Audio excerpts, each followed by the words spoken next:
Hello and welcome to the Fellowship Phase, an Adventures in Middle-earth podcast. I'm Josh and that's Callum. We're going to give you inside information on how to find your own path through Tolkien's world.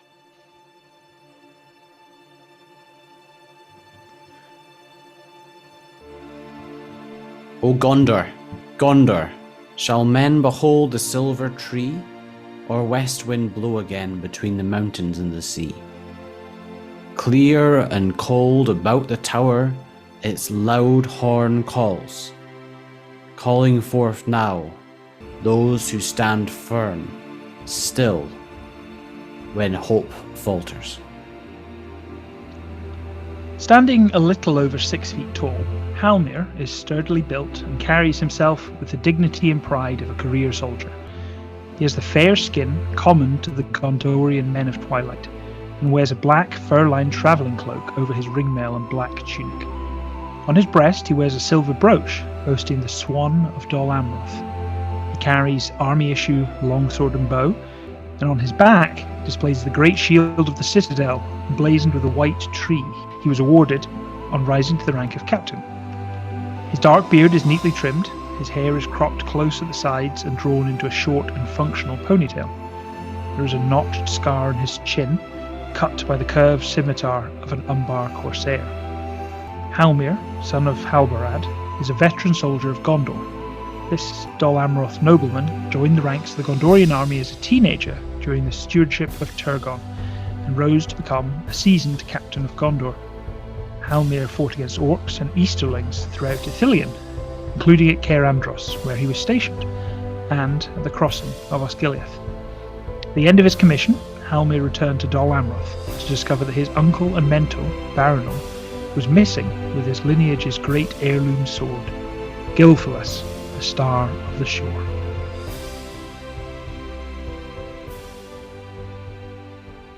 Hello, Callum. Hello, Josh. I'm grinning from ear to ear. I'm really excited. I love Halmir. I think he kind of became the driving part for the second arc of the. I feel like there's been 3 main big arcs. Yeah. In our story, and we're on to the third one currently in the game. I mean, we'll be talking about the first arc, which was leading up to the Drimmerhorn, and now we're on into the second one, I guess. And it was very much, I don't think Halmir was necessarily the main character, but I think his quest was the driving force. And yeah, that's an introduction to Halmir, who was my second character. Now, I think we've said several times, when I took on Theodric at the beginning of the game, I'd always intended, and we'd always intended, it would be temporary, that he was going to be this older character who would be a bit of a guide to both the characters and also the players as we kind of settled into a role-playing game. Now, by the nature of him being a slightly more senior figure, the plot kind of centered around the Bjornings and Theodric is a Bjorning. That came to a conclusion at the Dwimmerhorn when we kind of lifted a shadow over the veil, and that was time for Theodric to retire.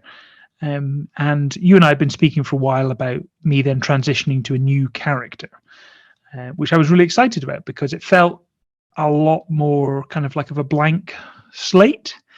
And so what we wanted to do with this episode was use it as a chance to talk about creating a character, but in the middle of a campaign, and why that can be different to creating a character at the beginning.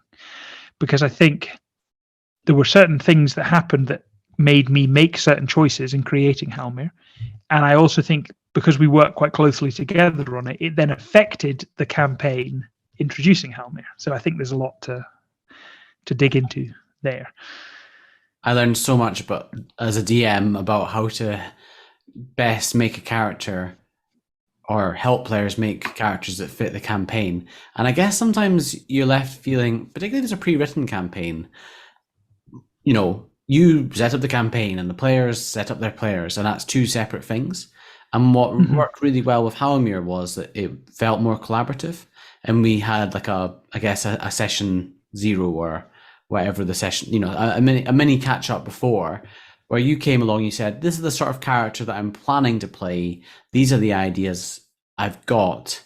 And it was a gift. It is a gift, with lads and men, your character, because you had so many hooks almost. Like, I guess often we talk about plot hooks is the DM giving to the characters, but the players can give plot hooks to the DM, and that's I get really excited with that. So one of the main things that you had was, I think was it from your background? It was, well, I don't know where the uncle thing came in. Is that part of the character creation process that you had to find someone or you're missing someone? It wasn't like mandated by the book. It was that I wanted to have.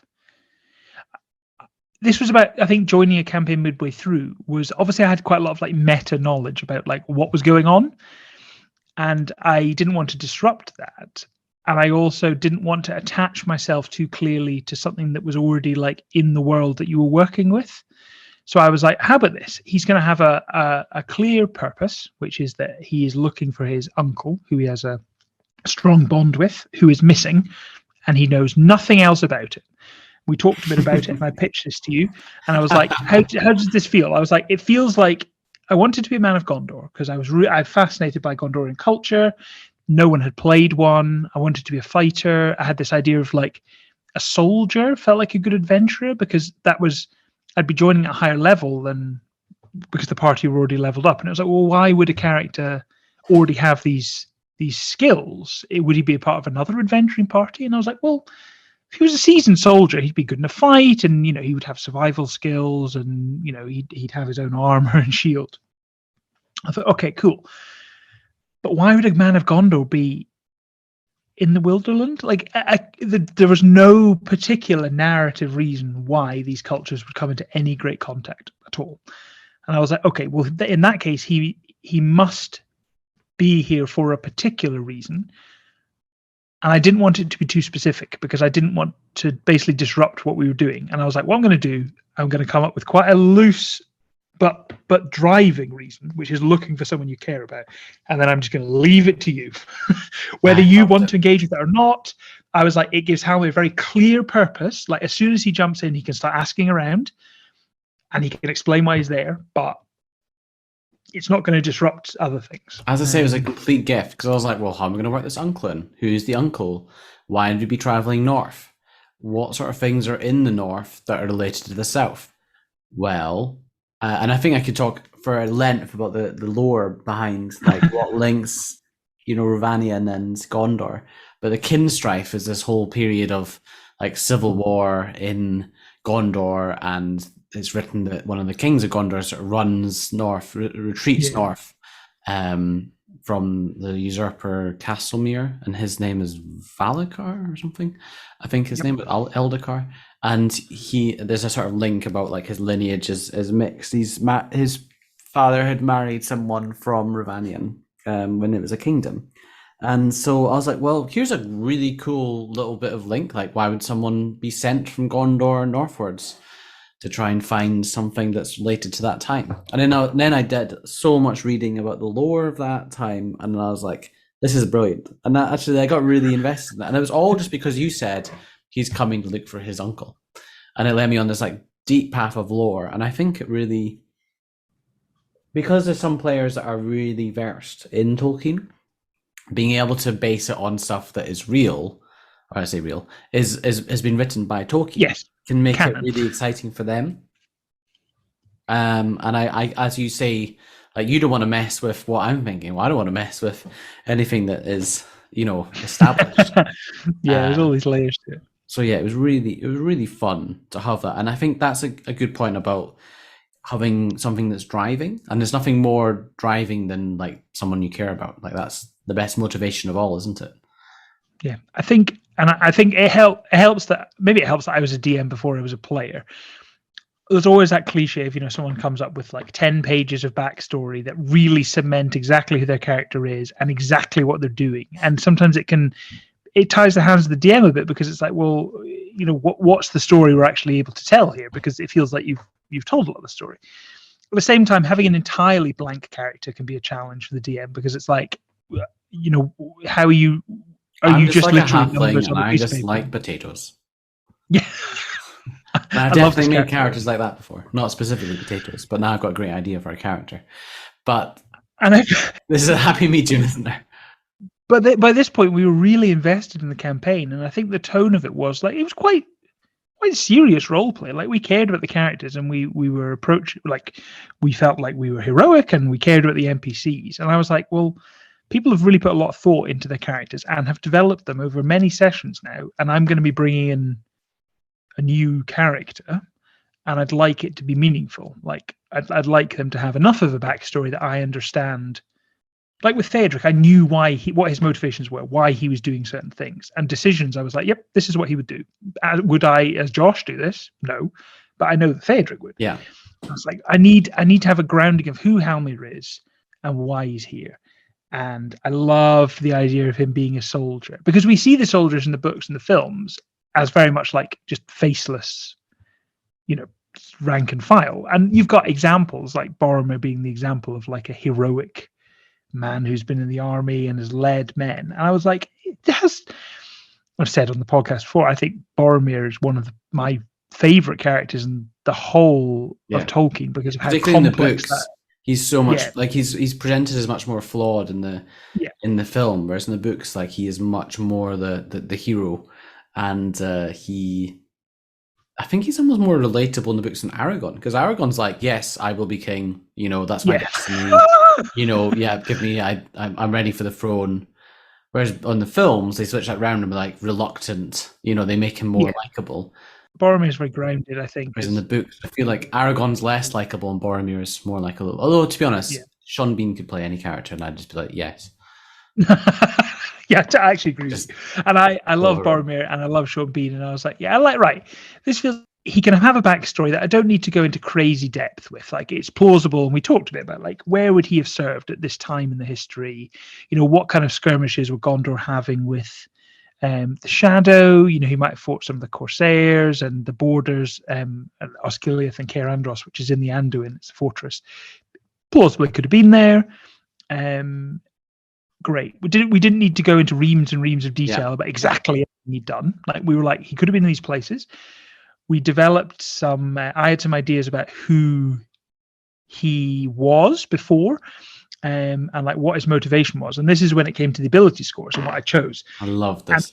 And there was a bit of a meta reason for doing this. Is I wanted to be different from Theodric. So Theodric was very charismatic. So I was like, right, I'm not going to be charismatic. But Theodric was not particularly dexterous or strong. And I was like, so he's a soldier, he's going to be dexterous, he's going to be strong, he's good with a bow, he's with a sword, he wears heavy armor. I was like, but I quite like the idea that he, how would he get to the point where he was a captain of men? Now, yes, it's military in many ways is a meritocracy, but there's a degree of like, kind of class and noble people are the ones who end up in more senior ranks in the military. So I thought maybe he's from a more noble family, and maybe he was destined for something different, but decided to go into the military, and has kind of risen up as that way, because he didn't want the kind of noble birth thing to lead to success. And I was like, oh, okay, I like that. And I was like, right, great. His uncle is who inspired him. His uncle's this like true heroic soldier, and Halmir, rather than following his dad, who in my mind, and I don't think I've ever spoken about it much in character, was this kind of, I imagine him as sort of like a councilman or like a wealthy merchant or something. Someone kind of in the middle of the aristocracy who didn't have that much power, but felt very important. And Halmir just rejected it totally. I was like, nope, I'm not doing this. My uncle Baranor, he's cool. He's fought all these battles. I'm just going to run off and follow him. And so Halmir's intelligence is very high because he was schooled by his dad and went to school with his brother, but then kind of turned away from it and followed his uncle. And that was kind of how I envisaged him being pushed away from home and what his motivation was. I love that when you make characters, you make a story and then you get the rules to fit around them. And I like doing that. Although sometimes I find myself being like, oh, this is a cool rule interaction. How does that fit the character? Which is fine as well. There's not one way to make a character. There were elements. I think there's a bit of a feedback loop because I wanted to be a man of Gondor. And I looked, and I've got the book open here, but Men of Minas Tirith, what do they get? It talks a lot about who they are, what their role is. Well, side note there. I always think it's men of Gondor, but it says men of Minas Tirith. I guess it should be people of Minas Tirith. But if we think about if Adventures of Middle Earth had continued to be published by Cubicle 7, then I wonder if there was maybe going to be a Gondor supplement at some point. Yeah. Potentially there would have been other cultures for different areas, because there's lots of different peoples within Gondor. I mean, in the books, like, they all turn up to fight at the Battle of the Pelennor Fields, and so the fiefdoms, and that would have been really cool to see what ideas the creators had. So maybe we'll see that in the Lord of the Rings role-playing game. I hope so. Which I'd really enjoy, because I very specifically didn't want to be from Minas Tirith, because I felt Dol Amroth, I felt I knew about it from the lore, and I was like, I'd quite like to, while researching this character, learn a bit more. And I was like, Dol Amroth is this quite fascinating place that has this kind of intertwined history with the elves, and it's far from trouble. Basically, it's further west from kind of the battlefields of the east of Gondor, and it's on the shore, and it's described as being incredibly beautiful, and there's a kind of elven flavor to it. It's a more peaceful and perhaps more sophisticated place. I also love the idea that Dol Amroth has a prince. Yes, the Prince Imrahil is the one in the War of the Ring, and he's like absolutely like heroic, like takes over, leads a city before Aragorn goes in, is really instrumental. He's just a character in the Lord of the Rings. He's just generally very competent all the time. And he has swan. So the symbol of Dol Amroth is a swan, and he has like a kind of retinue of swan knights. I just loved all the lore around Dol Amroth, so I decided it would be Man of Minas Tirith, but reflavored as Dol Amroth. And looking through the rules, something that I think maybe prompted a bit of this was that ability score increases for Gondorians, intelligence, and any 2 additional. So there's an inherent kind of like they are a more scholarly or educated society. And we see this. We talk a lot about like the Library of Minas Tirith and what information is kind of gleaned there. So I was like, right, he's going to have intelligence, and proud heritage is one of the traits, which means you're proficient with history. And I was like, right, okay. So why? Okay, that's making me think he has received a level of education, but he's kind of moved away from it. So basically, he was educated to a point. Probably much more so than almost anyone else in the party apart from Torwald, but he doesn't care for it particularly. Whereas my older character was very intelligent, but in a kind of worldly, non-academic way. So I liked that change. I also liked that because of their connection with the elves, men of Minas Tirith, and specifically of Dol Amroth, can speak Sindarin as well as Common, which was interesting because it doesn't come up very often, but every so often there were things we encountered elves or there was text or lore that I could read, and it added this air of mystery, I think, for Halmir to the other members of the party. Were like, who is this kind of strange, very pale-skinned man who can also speak Elvish?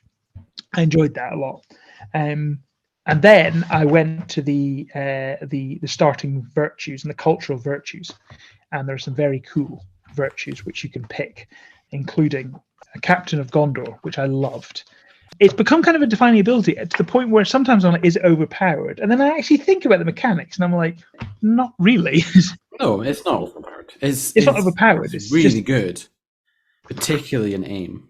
Captain of Gondor, and this is Halmir. Actually, on my character sheet, I have written Halmir, a Captain of Gondor, is his name. The rule is once per battle, you may have a nearby ally automatically hit on what was a missed attack.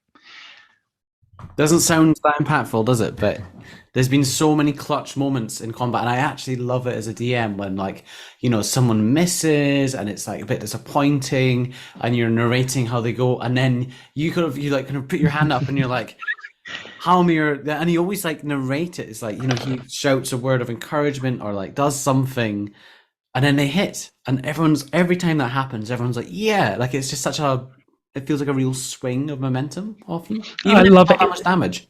It doesn't, and it feels like it's quite a minor buff, but it feels like he was a professional soldier, and by being in the party are just a little bit better at combat for his presence. Not wildly so. It's one hit that otherwise would have missed, but it has been particularly exciting. And I think it then the person who then gets to hit often takes over the narration of like describing why this near failure became like a crucial moment.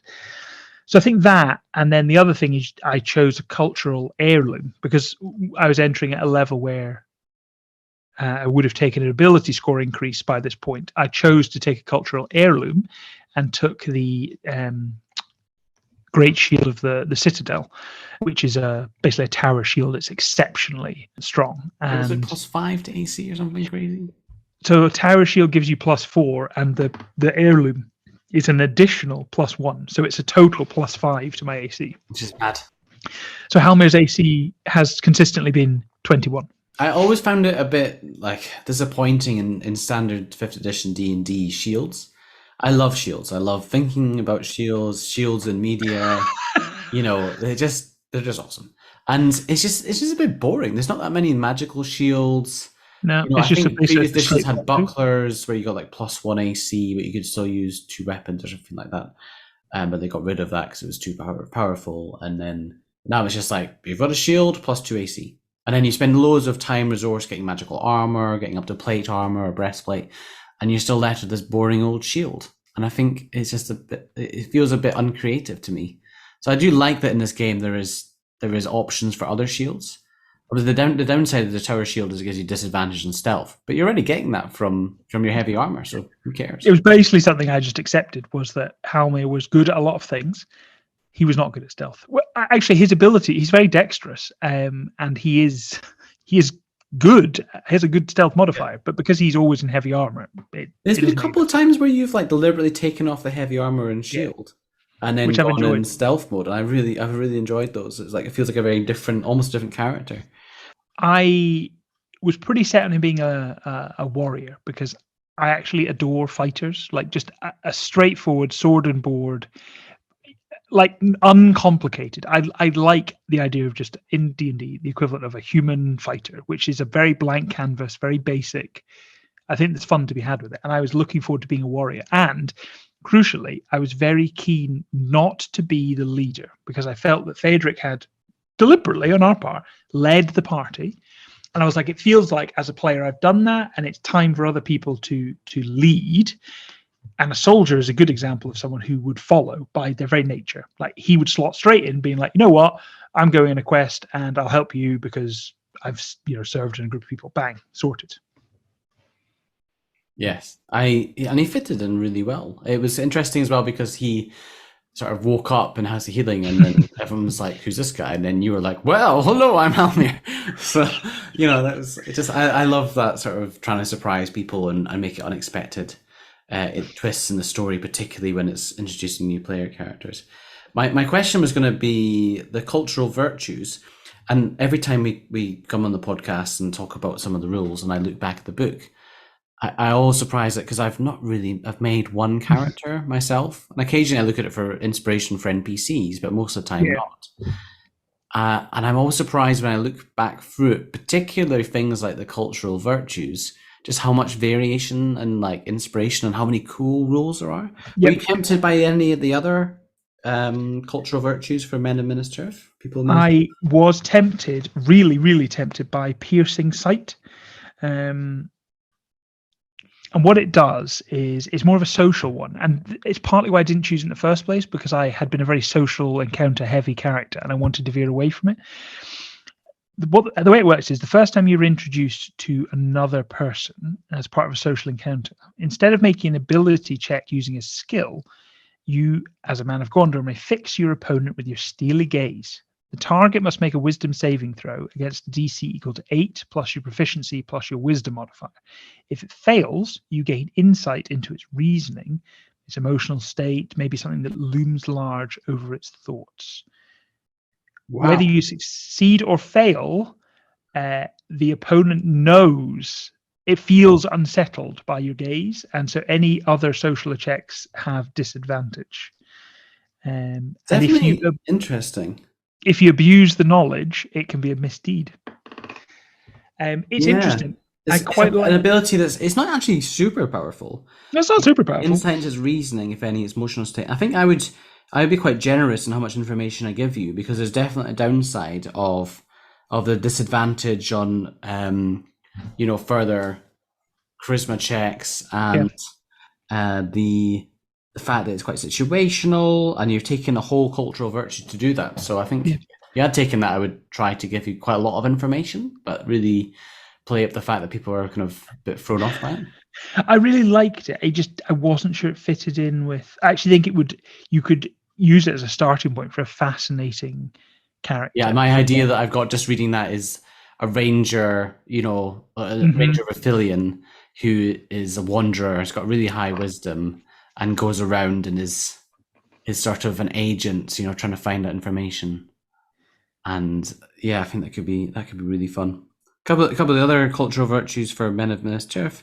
Onwards into battle, you can, if any of your allies within 20 feet fails a saving throw against any effect that causes supernatural fear, you may spend a hit dice in order for them to have considered succeeded.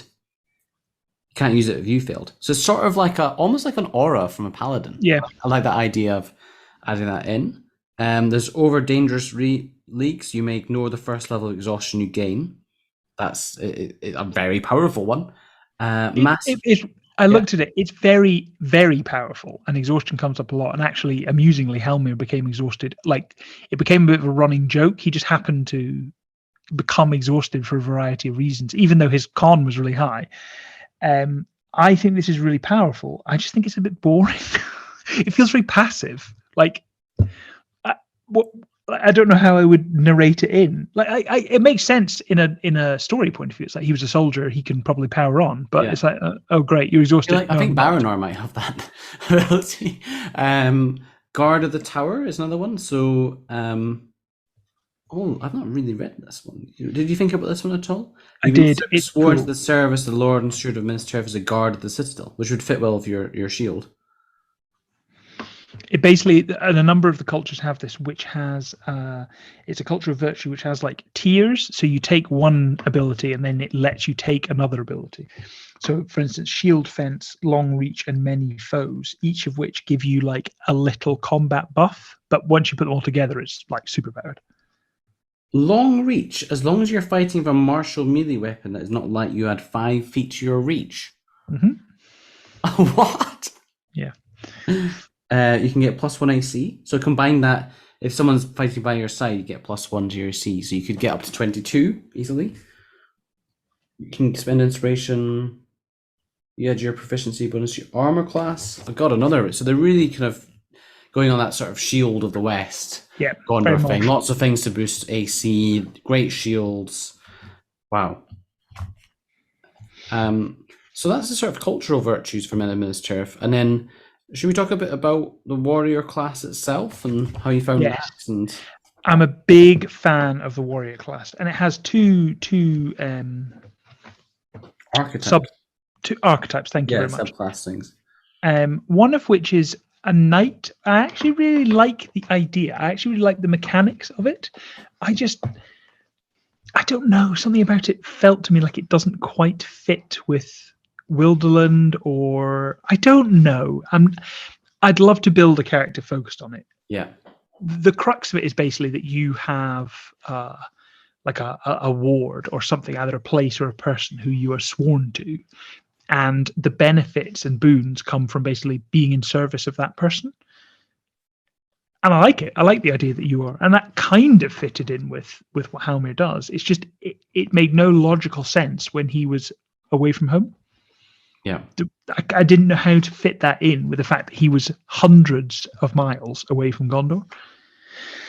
Yeah, it gives you loads of really interesting boons, the night thing, and you have to have a chart. I think it would be really cool if you, and I've done this with James one time. We've not played the game yet, but we made D&D characters together. Yeah, and we had this shared backstory, and I think that could be really cool if you were, there was 2 people joining a campaign, or you were doing a one shot or an adventure, and you were both going to be from Gondor or anywhere really, I guess. and you built your characters together, and say, you know, one person's going to play a scholar and the other person is their sort of guard, knight, etc., or there's some sort of lord. You know, it could be any sort of combination, and there it could work really, really well. Some really powerful abilities to give you command dice, which are d6s, which you can use. Things to give you cultural heirlooms. You can also, when you, as we've talked about in the game before, like the 18th level ability. When are you ever going to get to 18th level? But if you did, whenever time your charge takes hit point damage or suffers a condition within 30 feet, you can throw yourself in harm's way, suffering the damage instead. Which is, again, a sort of, I guess, sort of paladin protection sort of area. So what's the archetype that you did choose? The other one is Weapon Master, and this I felt fitted in with the idea of being a soldier, the idea of someone who's good in combat because they have very explicitly trained to do it. So the idea is that you have sought mastery over a weapon or certain weapons. You pick a style, and the choices are archery, defense, dueling, great weapon fighting, protection, two weapon fighting. The one I picked then was dueling, and that is when you're wielding a melee weapon in one hand with no other weapons, you can exchange the +2 bonus to damage that you get as a warrior with dueling to a +2 bonus to attack. And that's what I've used, and it's been like a key thing for Halmir throughout, which is that he basically weighs up an enemy, and is he facing like something that's heavily armored, in which case he's going to throw that bonus into his to hit, or is he thinking I need to deal more damage, he's going to throw it into his wound.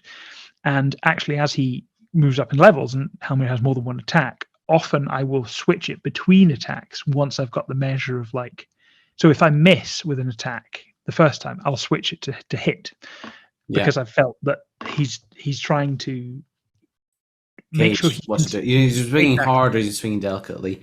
I love the warrior classes options in AIM compared to the fighter in D&D, because I think what's really great is that, you know, what I guess the difference is that it's not magic, so sometimes the fighter can feel a bit one-dimensional, but when you have something like the battle master subclass in 5th edition, and I think Orym, Liam's character in the campaign Free of Critical Role, is a really good example of playing a fighter really interestingly and doing a lot with it.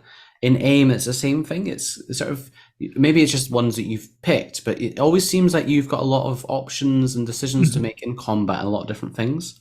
Because the things you get as a base for the warrior is you get a fighting style, which are basically the same as the ones in 5th edition. They're quite similar. So archery, defense, dueling, great weapon fighting, protection, two weapon fighting. And you get your second wind, you get your hit points, and you get action surge. And like all of those are just amazing.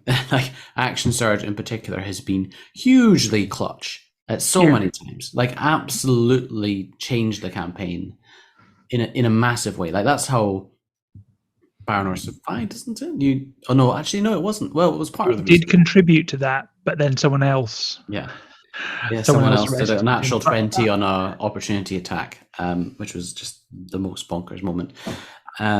I generally with action surge, I was quite conservative. Like I often held it back till I really felt like, and I quite liked that because it felt like in time of crisis, Halmir could draw on those reserves and then would take an extra, an extra turn almost. Yeah, what I like about Weapon Masters, the archetype of warrior here, is that they don't like come up with too many new abilities. They say your fighting style you can alter. And some of them are really interesting. So I was just reading the two weapon fighting one, which I always want to make a character that does two weapon fighting, but it just never really works. And if that, like normally two weapon fighting, you can sort of add you can like make a third attack as a bonus action, which you can do normally, but you can add your ability modifier to it, so it becomes decent. With this archetype, you can then forsake one of these free attacks to give your next opponent to attack you disadvantage in their attack roll. So essentially like taking the dodge action. And the main issue with two weapon fighting is that you can't hold a shield. So suddenly, like, not only are you doing maybe more damage, but you're also not. Disadvantage is probably better than a shield, to be honest. Yeah, well, what's disadvantage roughly? And -5. -5, roughly, yeah. Roughly. And then I like the flexibility, yeah. And then the next thing you got from Weapon Master was a birthright weapon. Indeed, it was. And actually, this is something that we worked together on and kept back, which was that birthright weapon, Gilfalas, the Star of the Shore, which was the family's heirloom weapon, Baranor had taken. Yeah, and you weren't going to get that for ages. And you knew that when you made the character. So you took... Did you take other... I didn't take birthright weapon until later on. I held off taking it until basically keeping it for when we... Yeah. If and when I was reunited with the sword, which was something like 40 sessions later. What did you get in the meantime? Did I give you something to make up for that, or you just took I don't think what happened was, I leveled up and multi-classed into Warden.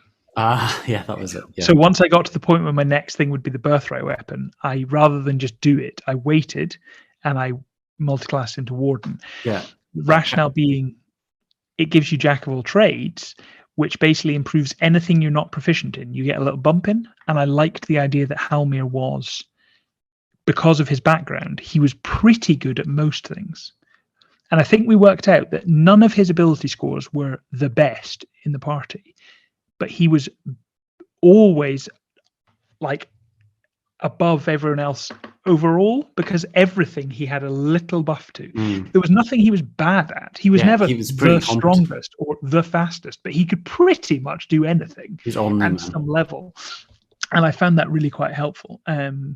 He was quite survivable, because if the challenge was like ford that river or to dodge something, or it was cold or whatever, like he was as the soldier, he was probably fine, and there was always going to be someone else who would struggle a little.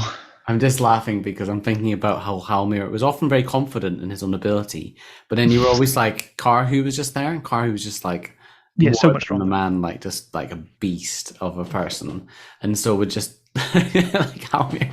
He did win some. We had there's various like silly sessions to counterpoint the more serious role playing, games and stuff. And I think there was a particular one in Lake Town. It was like a sports event. Yeah, and Halmir excelled at something. So yeah, it was really interesting for you when you multi-class, because I definitely feel like that wasn't like the optimal thing to do, but it worked really well with your character in terms of being this sort of more, you had this experience leading people, and so having the warden side, it worked really well and did give some advantages. And then I think we kind of came up with some homebrew rules as well to add on to Halmir's repertoire. I think we did. I think what you did really well was they were not just like bolt-ons to my character. They were like things the group could do. So one of the things was later on in the campaign, and as we talked through kind of where we went after the Vale, we ended up in Dale.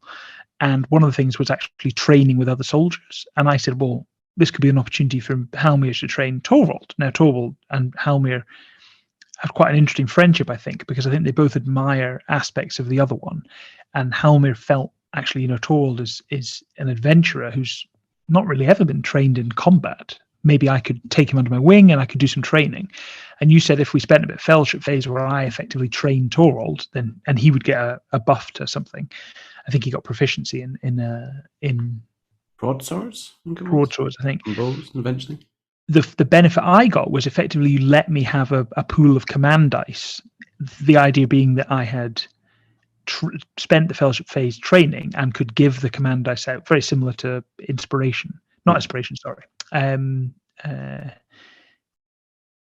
Yes, inspiration. Inspiration, yes. Inspiration, it is inspiration, yes. Yeah. Bardic inspiration, which was quite helpful. And the other one was you came up with rules for a shield wall, where if multiple characters basically teamed up, they could get a massive AC boost if they put their shields together, which fitted in with the Gondorian idea. Yeah. And it also fitted in with kind of narrative fun I'd had, which was Halmir was always trying to get the party to be more organized in combat. He was always like, right, we need to have a strategy. We need to have a point where we fall back. This should be our plan. And literally every combat, people just did whatever the hell wanted. Like it just, everything felt, and it became quite a funny point and like a point of learning for Halmir, being like, oh, they're not professional soldiers. I'm not in the army, and I'm not in charge anymore. Yeah, you're so expected people like just doing exactly what they're told when they're told. And there was I love that. And I think it would come off once or twice. It was rare where it was useful. And when it was useful, it was really useful. Very useful. And I really enjoyed that sort of taking a rule that wasn't like super powerful, but it certainly added into that narrative. And we've done quite a bit of that as we've gone on in terms of coming up with little optional extra things that people can bolt on and rules that they can use which are based in narrative things that have happened. Yeah, and I think it's always about balance. Like you play with the party for that long, we often all recognise like, oh, actually there is maybe a slight imbalance here, and actually if Torvald can use his sword more, like it's not making him super powered. If anything, he's probably for one reason or another slightly behind the curve, and it's very earned of him to get that. Yeah, he definitely struggles in combat, and I think that's one of the criticisms of the scholar class. I guess if you're a healer, then you can be really useful, but as we know from many memes of RPG computer games, like being the healer can sometimes be a bit you're like, I don't want to heal, I want to attack. I'm like, no, just heal, just heal. So yeah. So that's I guess warrior and the cultural background and the cultural virtues. Did you think about your background at all? Which one did you choose for that? Seeker of the Lost. Okay. And the thing that was lost was very clearly Baranor, my uncle. So did you come up with that after you decided your uncle had gone? I think I maybe was inspired by it because I'd been browsing a lot of the pages, and I think there's a chance that it planted a seed, and then by the time I got to picking it, I was like, "Yep, this is the one." That gives you proficiency in lore and investigation, and when you hear about a new region or ruin for the first time, you probably know a little bit of lore about it and where you can likely find even more information. Really driving you to do that. I wonder now that you've found Baranor, would you change your background? We have actually adjusted. There's a fellowship phase that allows you to adjust your hopes and despairs. I remember this definitely. And which we it is now. So his despair was before that he would never find the thing that was missing. So his despair was that he would never find Baranor. Once he found him, and this is something we'll need to talk about in great length over time. Like the quest to find Baranor stretched over like 40 sessions. Once he was reunited, I changed that to his despair was that he may not ever live up to the example of his uncle. So it was similar, but it was funny because rolling Baranor he's quite. He can be quite jokey with Halmir. He's got that sort of. I really like their dynamic. Yeah, he's cast by Liam Neeson, and I just quite like that sort of vibe. Yeah, Seeker of the Lost. I love the background. Every time, what I love about this game, right, is that every time we talk about characterization and I open up this book and flip through the pages, if you're lucky enough to have a book, or if not, then the PDF, and I read the little backgrounds, particularly the Magician. Oh my god, the Magician! I love the Magician. All of them, like I can just find myself reading it and coming up with ideas really quickly. And it is a real good source for inspiration, which I think we've said this before, but 5th edition backgrounds doesn't really do that for me. No, I think that game is created to cater for as many types of games and people as possible. But because of that, I think sometimes you need to do a bit more work to find the inspiration. Whereas I think these are all very tied into the tone of the Tolkien setting. And like you're right, reading the little paragraph, a little chunk of a suggested characteristic here, already you like ideas of like, what would a hobbit be like with this, or actually we're man of Gondor who has this particular despair, how would that mean, and kind of lead you on an adventure. Yes. Well, I think that kind of wraps up all the things that I wanted to talk about Halmir. Have you got any closing thoughts? Or I was really, and I say this is. We usually ask what are some favourite Halmir moments, don't we?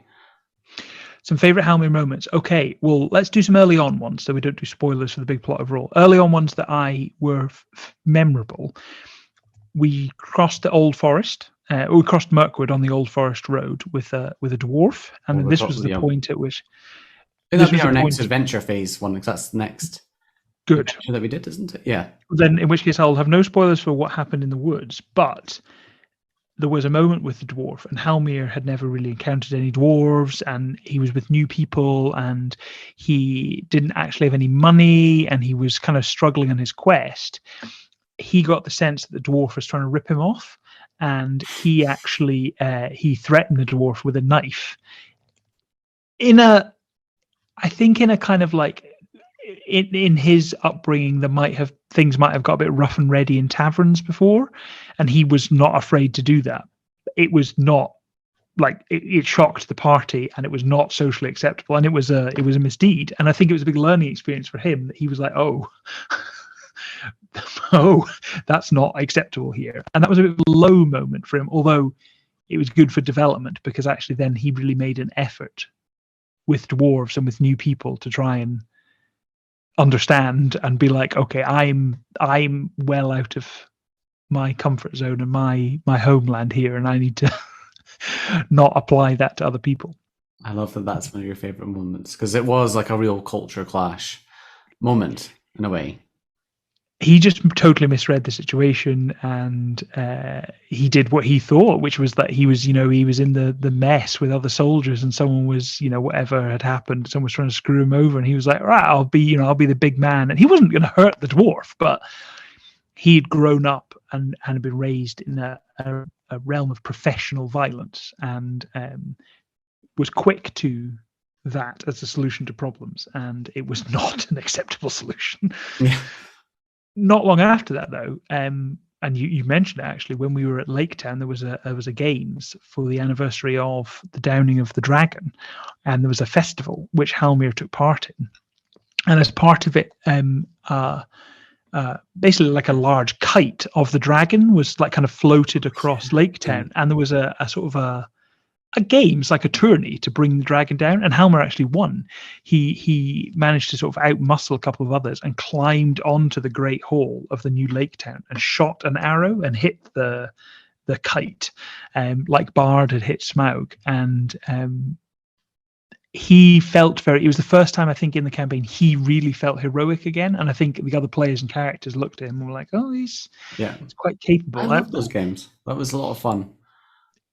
That moment really cemented, I think. I then felt really like in his skin. I was like, I get who he is. Like, I understand who he is. Now, there have been some great moments since then, but they're very tied into kind of the next arc to finding Baranor, and I think they're maybe best kept for when we talk about some of those moments. Mystery of it.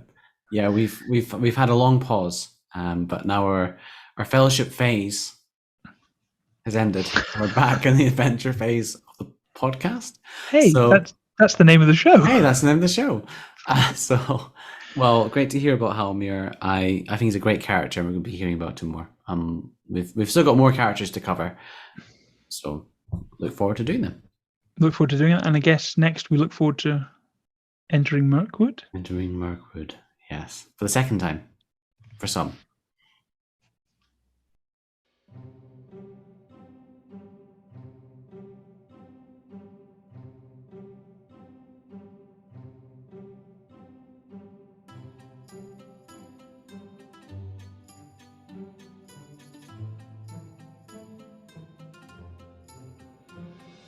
No emails except on party business. And comment suggestions and questions to thefellowshipphase@gmail.com. The long year turns to its close. Much we have accomplished these last seasons. Our fellowship disbands, but is not broken, and we will return. On the next episode of The Fellowship Phase.